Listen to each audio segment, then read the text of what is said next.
Mm-mm. No, it's like I said, I'm out on the coast somewhere. What do you mean, which coast? The one by the sea. What sea? The ocean sea, you dingus? Uh-huh. Well, you just take your boat up the coast, and you'll inevitably find me there if you keep trying. That's just basic geography. Mm-hmm. Okay. Whenever you're ready. Oh, hi there, friendos.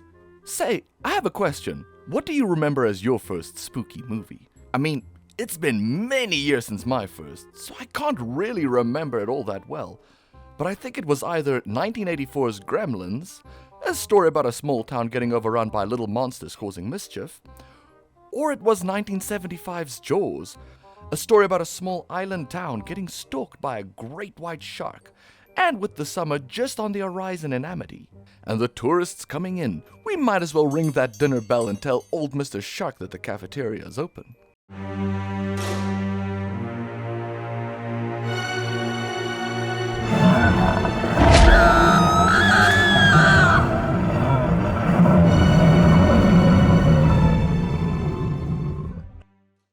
Now, Jaws of course didn't start its life as a movie, but rather as a novel by Peter Benchley, who started writing the book in 1971 after learning of some shark exploits that happened in Montauk during the 60s. The book got published, even almost getting titled The Stillness in the Water, or even Leviathan Rising.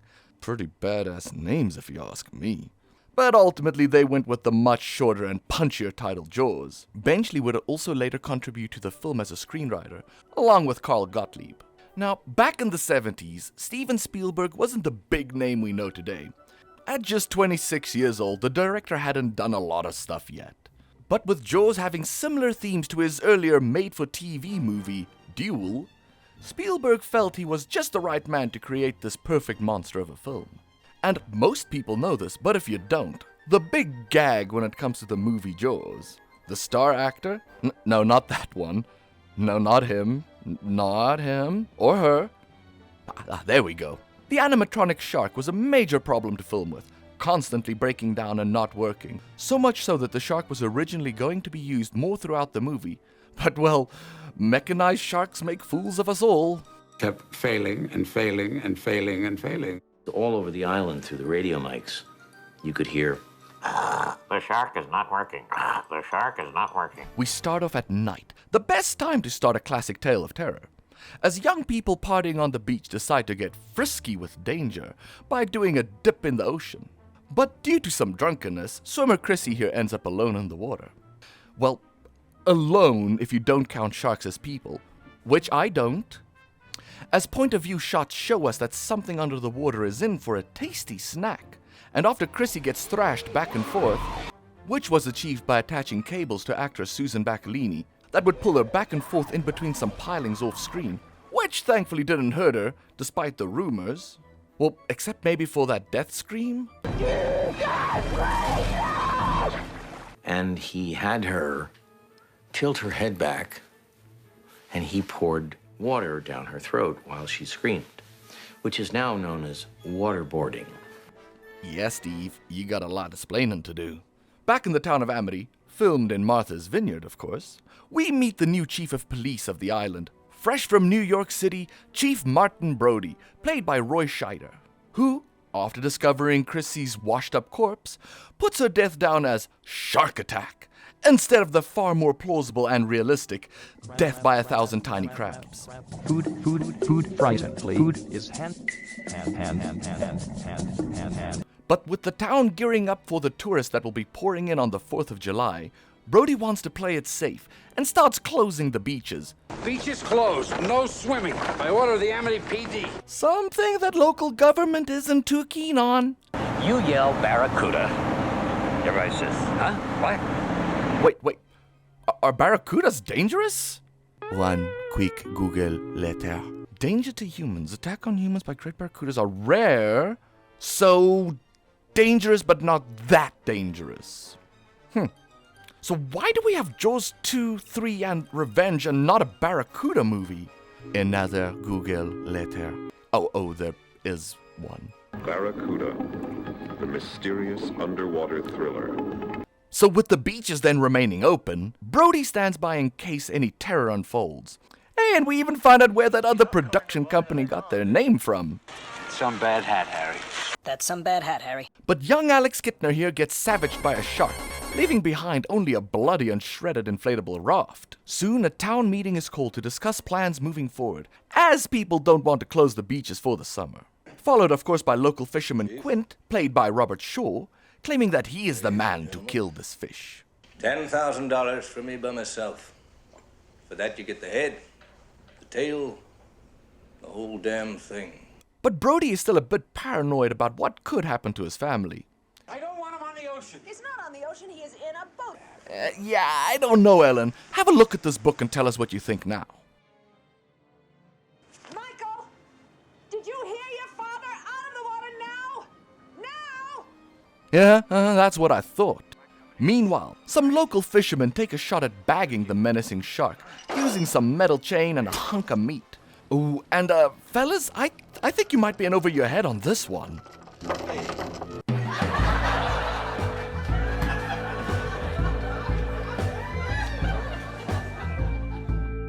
But thankfully, an oceanographer from the mainland, Matt Hooper, played by Richard Dreyfuss, drops by to assist with Brody's concerns.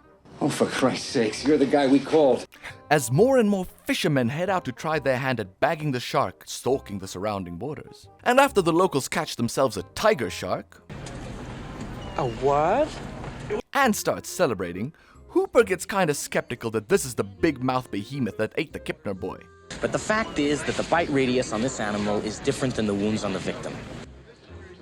Speaking of, here comes the dead kid's mom for a quick powwow. Chief Brody? Yes? Oof. You knew it was dangerous, but you let people go swimming anyway. Let? Listen, lady, I'm sorry for your loss. I really am. But Brody didn't let people go swimming. That's the mayor's fault right here. Later, after a heartwarming father-son moment, Hooper drops by the Brody residence to talk childhood trauma. And I hooked a 4.5-foot baby thresher shark who proceeded to eat my boat. And we learn about Brody's fear of water, or as the movie puts it, There's a clinical name for it, isn't there? Drowning. soon Hooper and Brody start a late-night shark autopsy, confirming that Tony the tiger shark here wasn't the bad boy they were looking for. Thus, the two hit the water, where we learn that Brody is one of those valiant types. But in Amity, one man can make a difference. Before they discovered the remnants of a local fisherman's boat, plus the remnants of a local fisherman. Which is probably somewhere near the top of my list of all-time favorite jump scares done right.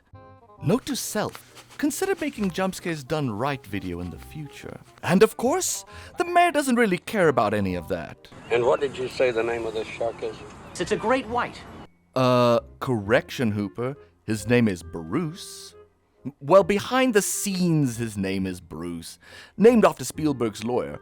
But anyway. But those beaches will be open for this weekend. Oh, so it's decided then. Okay, but good luck getting re-elected to office after this is all done. What am I, an ass? Oh, wait. He was still mayor in Jaws 2. Ugh. Remember to vote, people. What am I, an ass? Thus, hordes of tourists start pouring into Amity for the 4th of July, along with cameo from author and co-screenwriter Benchley here. Cloud has appeared on the horizon of this beautiful resort community. A cloud in the shape of a killer shark. And after some coercion from the mayor, Why aren't you in the water? people do start taking the plunge into the ocean. And with Papa Bear Brody not wanting his son eaten, he asks him to go boating in the nearby pond instead. Pond's for old ladies. I know it's for the old ladies, but just do it for the old man, huh? But soon a couple of bathers start making the water a little warmer and a little yellower, thanks to the shenanigans of a couple of prankster kids. Leaving Bruce here to sneak into the pond area for his midday snack, which consists mostly of this guy in a boat.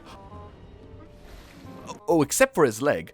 Gotta leave some room for dessert after all. And with our first proper look at the shark, still obscured by water and mystery, it really adds to that fear of the unknown element when it comes to what lurks beneath the ocean waves. Which is why it's just safer to avoid all water, if you ask me. Most of the visual design of the film was handled by Joe Alves, and the actual construction of the sharks used for filming was handled by Bob Matty. who is no stranger to building anatomic sea monsters. Oh, and of course, let's not forget about Michael here, who definitely pooped his trunks. And you see, this for Brody is the final straw, as he confronts the mayor of Amity. Larry, the summer is over. You're the mayor of Shark City. Shark City, eh? That's a way better name, Brody. Market this thing properly, you got yourself a killer tourist town. They finally decide to hire Quint to finally kill the shark. I don't want no volunteers. I don't want no mates. There's too many captains on this island. Anyway, our heroes, Brody, Hooper, and Quint meet up, where we see a certain lack of camaraderie betwixt Quint and Hooper. You got city hands, Mr. Hooper. Been counting money all your life. All right. Hey, I don't need this. I don't need this working class hero crap. Which was mirrored in real life too, with Shaw and Dreyfus not really seeing eye to eye all that much. Because there was a natural tension between his character and Dreyfus's character, there was also natural tension between Shaw the actor and Dreyfus the actor. Totally malicious. He really thought Dreyfus needed a slapping down. Young punk with no stage experience. Kinda does that, and Dreyfus just talks interminably. And it seems as though Quint is a bit of a traditionalist when it comes to safety. Anti-shark cage. Anti-shark cage. You go inside the cage. Cage goes in the water. You go in the water. Shark's in the water. Our shark. And these lines here I always felt were nicely echoed in Spielberg's other creature feature horror but not really a horror but kinda is a horror when you kinda think about it movie, Jurassic Park. God creates dinosaurs. God destroys dinosaurs. God creates man. Man destroys God. Man creates dinosaurs. Yeah, it's like poetry, so if they rhyme. Yeah, I know Steve says this isn't horror, and I know some people call it a thriller, and some people call it an adventure, but I mean, just look at what's going on. 3 men, fully isolated, a killer creature stalking them. Yeah, this is horror in my book. What follows on the boat are minor acts of hostility, mostly between Quinn and Hooper, some foreshadowing of things to come. You screw around with these tanks and they're gonna blow up. Some bonding between Brody and Quinn. Hey, Chiefy, next time you just ask me which line to pull, right? And of course a brief encounter with a famous moment in cinema. What? What the fuck? But you gotta admit, even if you've never seen Jaws, you know this quote. You're gonna need a bigger boat. Which of course has been parodied across media for generations now. We're gonna need a bigger boat. We're gonna need a bigger boat. We're gonna need a bigger boat. You'll need a bigger knife. We're gonna need a bigger plane. We're gonna need a bigger chopper. We're going to need a bigger cave. And before the first true conflict between man and beast occurs, we see how each of the men react exactly the way we think they should, really emphasizing the difference in their character. It isn't until later that evening, after bonding over their war wounds, Okay, so we drink our legs. that we hear about one of the most grueling tales that Quinn can spin. You were on the Indianapolis? The true story of the sinking of the SS Indianapolis, where the sinking ship survivors were floating in shark-infested waters for days, slowly getting picked off one after the other, with no one coming to save them. Vessel went down in 12 minutes. Didn't see the first shark for about half an hour. Well, eventually they got saved, of course. So, we got Jaws, Jaws 2, 3, and Revenge, a bunch of crappy knockoffs, hundreds of imitators, and one Nicolas Cage SS Indianapolis movie. God damn it! Pass for now, I think. This history of Quint explains his vendetta against sharks, and to tie some threads together, I think, just like Brody, he actually hates water. But where Brody confronts his phobia with fear and caution, Quinn does so with reckless abandon. And Hooper, well, he just loves sharks. But these good times can't last forever, as their boat gets knocked out of commission by the torpedoing shark, leaving the men stranded in the dark. Wait, rewind, stop. Is that a shooting star? Yeah. According to Stevie, this shooting star here happened for real and wasn't an effect. Now, I know how easy it would be to just lie about this, but I think that I believe him. Let me know if you guys think if this is real or not, because I'm quite sold on this. What follows is the hunters inevitably becoming the hunted, as that old trope goes, with the shark almost taunting the men with its strength and determination. It is here that I further want to harp on the Lovecraftian tones of the movie, not only with that fear of the unknown I mentioned earlier, but with the mystery of the creatures that dwell in the deep waters. It's what we don't see, which is really, truly frightening. With the mysteries of the strength and intelligence of this shark. I mean, in this universe, who knows what other killer octopuses and stuff are down there? And I mean, plus they wanted to call it Leviathan Rising. That sounds pretty Lovecraftian, don't you think? And soon, Quint seems to go even nuttier than he was on the mainland. Excuse me, Chief. Talk about pulling an Ahab. And with teamwork being the last option the men have, they A-team up and send Hooper into the cage to try and poison the shark. Which goes exactly as you would think it goes.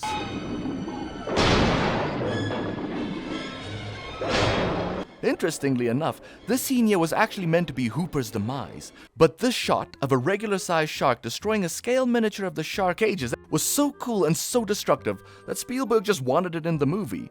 The only problem, the cage is empty. So after some quick rewrites, we see Hooper escape to a nearby cave. With the boat crippled and with a Hooper-shaped hole in his belly, Brucey comes by slowly, violently, and almost matter-of-factly to dispose of the sea mosquito it calls Quint. Chomp, chomp, chomp, chomp, hungry, hungry, hungry. Chomp, chomp, chomp, chomp, hungry, hungry, hungry. Before cycling back for a bite of Brody brunch. But with some air tank banging, some scurrying, some blind firing, and one critical hit, Brody dispatches of the shark in one of cinema's finest moments. Smile, you son of a... Truly, it was a water ballet of death. And hey, even Hooper made it back to splash off towards the beach. Both men just happy as hell to be alive. I used to hate the water. I can't imagine why. Jaws, needless to say, has been a massive cultural influence on the world, with reference and parodies across media culture. And obviously, music is going to be a big part in this whole scheme, isn't it? But with the glorious platform that we are on, that might be a bit tricky to discuss. But just as Bernard Herrmann terrified us with the stinging, piercing sound of Psycho's shower scene, so does John Williams' immortal score terrify us of what stalks where we cannot see. Is that how much I can... Truly a movie with great thrills and chills. Jaws stands as a timeless classic, with tremendous characters and story, and if you've not yet gotten around to seeing it, or haven't seen it in a while, do yourself a favor and see why this became the first blockbuster film in history. Ahoy there, landlubber! Oh, ahoy hoy there? Ye that be unnormal fella, ain't ye? I was sent to give you a lift down the coast. Hop aboard. Have you told your viewers to subscribe and like the video yet? Oh, I usually kinda don't. Then I'll do it for ya. Don't forget to subscribe to Beyond Normal for more spooky movie reviews. And don't forget to